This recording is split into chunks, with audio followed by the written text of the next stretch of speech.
دغه پیغمبرانو د جماعت د دریو کسانو جماعت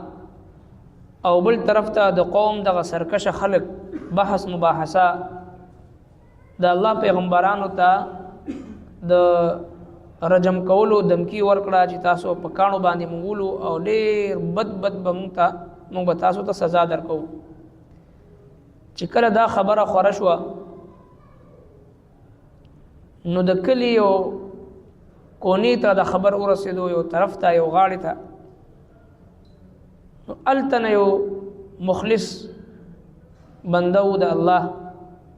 هغې را منډه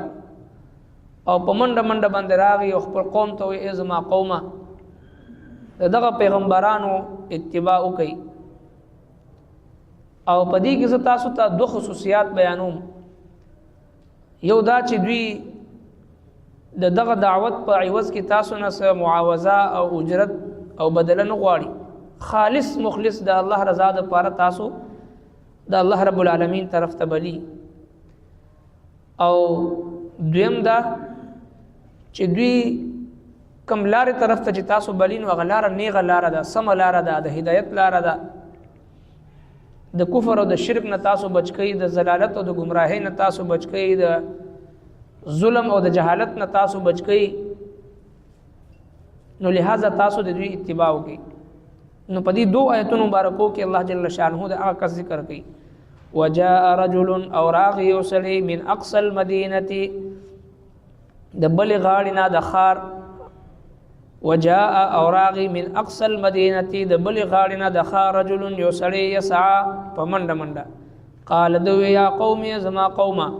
اتبعوا المرسلون پیروي کوي دي پیغمبرانو اتبعوا پیروي کوي من د هغه چا لا يسألكم اجرا جن غواړي تاسو نه څه بدلا وهم مهتدون او دوی په سم لار روان دي وجاء من اقصى اخري کونی ته وې د کلیه د علاقې یا د اخري کونی نه لہذا معلومه شو چې دغه پیغمبرانو او د خلکو د بحث مباحثه دومره خوره شو دا خبره چې د کلی اخري کونی ته خبر رسیدلو نو پدې کې رجل یو سړی راغی یسعى په منډه باندې نو الله تبارک وتعالى دا مونږ ته خی